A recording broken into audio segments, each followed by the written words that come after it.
Hi! Hello mga kalasa! Magluluto tayo ngayon ng isa pang napakasarap na menu o isang napakasarap na luto sa breast chicken. Gagawa tayo ng chicken cordon bleu. Bago yan mga kalasa, welcome sa Lasang Pilipina.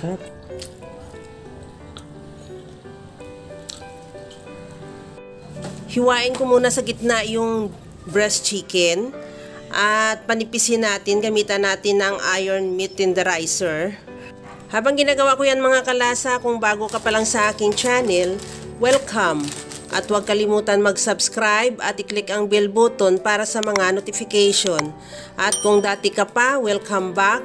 At i-follow mo na rin ako sa aking Facebook page, Lasang Pilipina.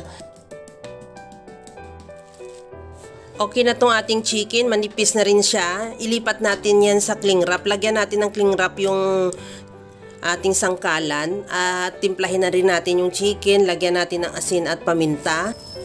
At maglagay na rin tayo ng sliced cheese. Depende sa'yo kung ilan ang gusto mo. Sa akin 2 slice lang. At maglagay na rin tayo din dyan ng ipatong na rin natin yung ham slice. 2 piraso lang din na ham slice. At saka na natin i-roll. Ganyan lang sa nakikita mo sa video, ganyan lang ako mag-roll ng ating chicken cordon bleu. Pagkatapos niyan, itali lang natin yung dulo-dulo niya at ilagay muna natin sa freezer ng mga at least 30 minutes para lang mag-set lang siya bago natin siya lutuin.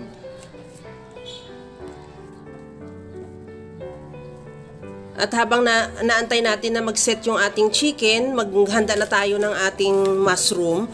Cream of mushroom ang gamit ko instead of flour kasi mas templado na siya at mas masarap din yan. Kalahating pouch lang ang gagamitin ko para ang kalahati naman mamaya, yun ang gagawin nating sauce. At maglagay na rin ako ng itlog, batihin ko na rin at sa isang bowl ulit maglagay na rin ako ng breadcrumbs.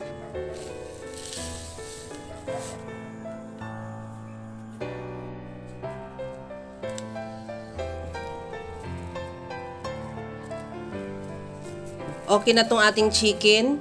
I-coat natin muna yan sa mushroom. Cream of mushroom at saka sunod sa itlog.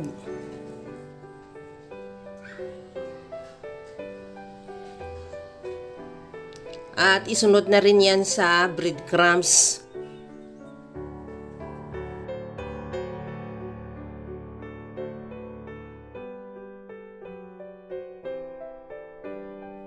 Pagkatapos niyan, iprituhin na natin yan sa low medium heat lang para hindi agad masunog yung ating breadcrumbs at maluto rin yung chicken.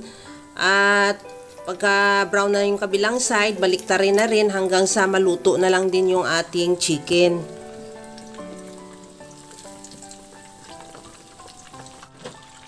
Pagka ganito na luto na yung ating chicken, tanggalin muna natin yan sa kawali at ilagay sa plato na may paper towel para makatulo yung excess na mantika.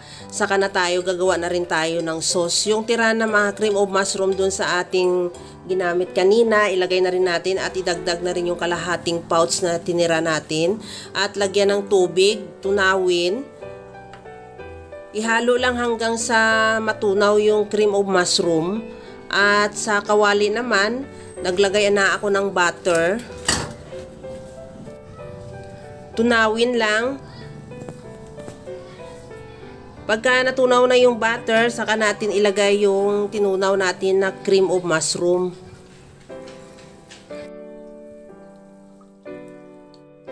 Ihalo lang hanggang sa ma-absorb lang ng cream of mushroom yung butter.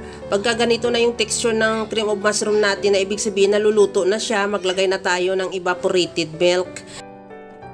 At ituloy lang ang paghalo hanggang sa matunaw yung cream of mushroom at maglapot na rin yung ating sauce.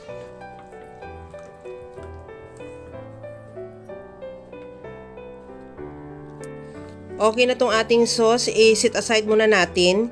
Hiwain ko na rin yung ating chicken cordon bleu.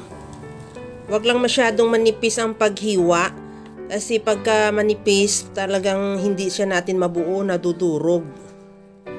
Okay na tong ating chicken cordon bleu. Ilipat na lang natin sa ating serving plate at lagyan na rin natin ng sauce.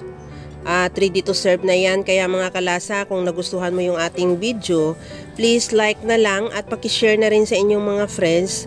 At kung bago ka pa lang sa aking channel, subscribe na at i-click mo na rin ang bell button para sa mga notification. Kaya mga kalasa, alam ko kayang-kaya mo rin tong gawin. Kagaya lang lagi sa sinasabi ko na wala namang hindi marunong magluto basta sa simpleng paraan lang. Hanggang sa muli mga kalasa, thank you for watching. Bye-bye!